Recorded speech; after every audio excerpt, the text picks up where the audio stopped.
Have you ever noticed that people only remember you when they need something? This question may look light as air, but those who truly experience this in life know how heavy the pain behind this light sentence can be.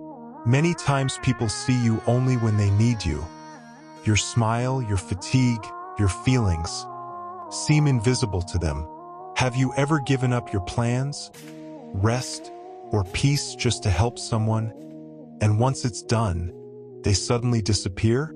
Maybe you've also had nights when you left your own work to stand beside someone, yet later they didn't even check on you. If yes, then this story is for you. Because sometimes the world takes everything from you until the moment you decide to give time to yourself again. Once upon a time, in a peaceful village surrounded by golden rice fields, there lived a man named Ethan. Everyone knew Ethan. Car stuck in the mud? Call Ethan. Roof leaking in the rain? Tell Ethan. Walking through the village lanes, anyone would say, "If Ethan is here, what's there to fear?" Whenever someone needed advice, help, or company, Ethan was always there. He was the kind of person you could get just by calling. His hands were strong, his heart was stronger, and above that was his deep belief in people. He never said no. He believed helping others made him a good person. In his eyes, the world was simple: be good, and goodness will return. But the world is not always like that. And that was the truth. But slowly Ethan's life was no longer his own. His farm was half-plowed. His cottage needed repairs. The door of his own home creaked, the roof leaked, and dry grass gathered in the yard. But he even forgot to notice them. Time went into others' work. Yet he always went to fix others' fences. Even when his own fence was broken. Even when his own crops dried up. Every evening when he returned home tired and covered in dust, his mother would sigh and say, "Ethan, my dear, you help everyone. But who helps you?" Her voice carried worry, and her eyes held a pain only a mother understands. He gave a small smile. "Don't worry, Mom. One day they'll remember the love I carry in my heart." There was hope in his words, but behind that smile was hidden exhaustion. His mother understood but said nothing. But that day never came. One evening, dark clouds gathered. The sky was heavy, the wind trembling. Everyone could sense a storm was coming. Villagers rushed to save their crops before the storm. Ethan ran to his friend Jacob. Jacob was panicked because his hay wasn't covered. Ethan ran to him like always, and Ethan's own wheat field wasn't covered. Then the heavy rain began. Lightning flashed, wind roared, and his own crops were beaten down by the rain. When he reached home, it was too late. His entire harvest was ruined. Days and nights of hard work floated before his eyes. Everything washed away in one storm. He sat quietly on his porch.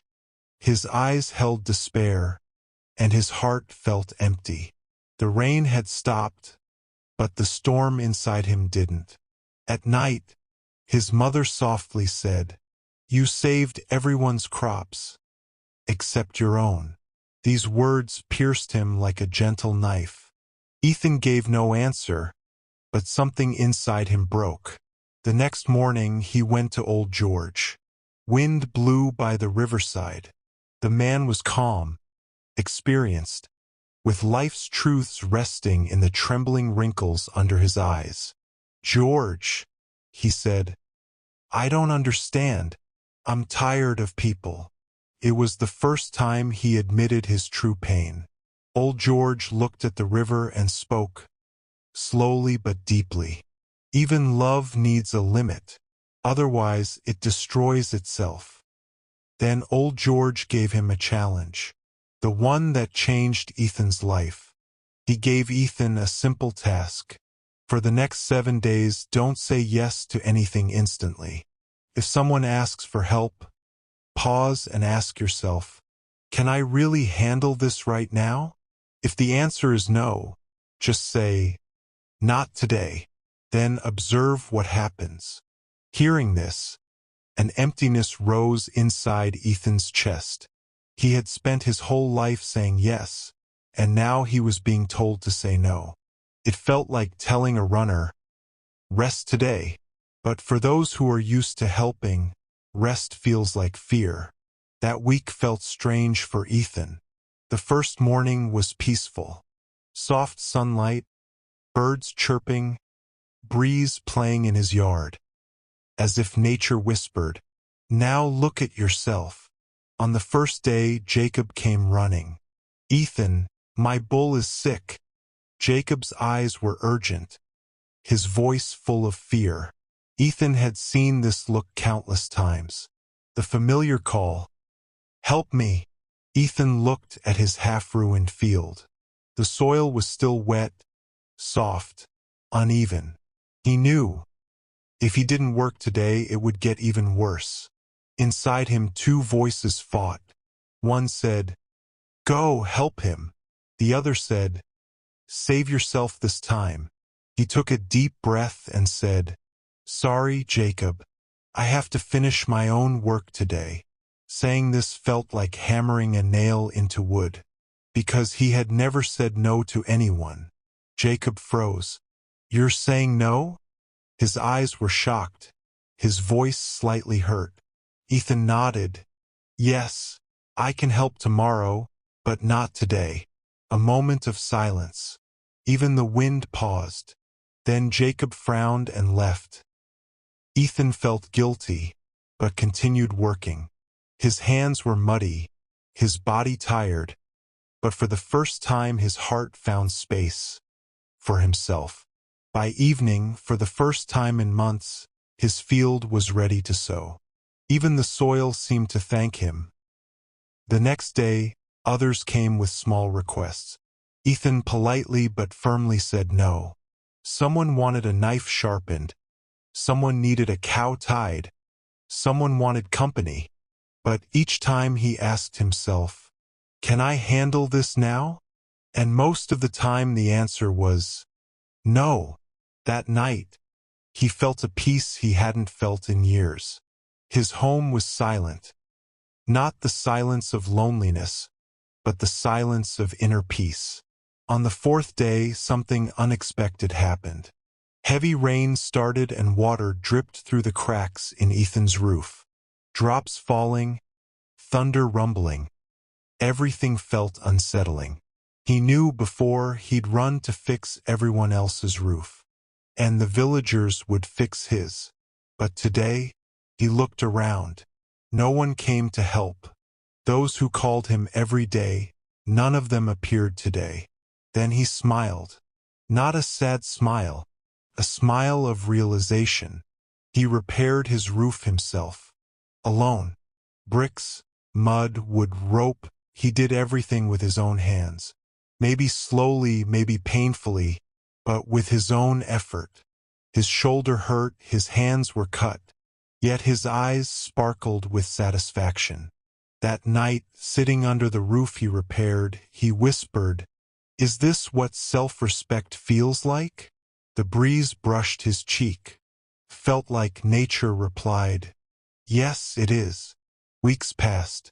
The new Ethan had changed a lot. He was no longer a servant to everyone's call. He understood his own time, his own needs. He chose peace over people's approval. Took him a lifetime to learn that. And something surprising happened.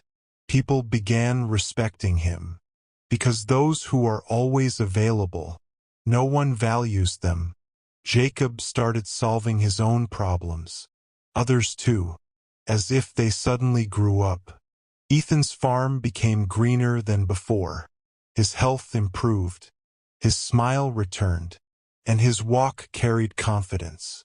People now liked him even more because he no longer gave everything to everyone. He became a person who understood his own worth. One evening, old George came to Ethan's home. The sunset light touched his face, and his smile was calm. Looking at the green crops, he said, "So, Ethan, when you stopped helping everyone, did the world fall apart?" Ethan laughed, a real laugh this time. "No, George, didn't. It changed for the better." George nodded. "When you stop saying yes to everyone, you finally say yes to yourself. That's when everything changes. So, friend, are you like Ethan? Always there for everyone, but empty inside?"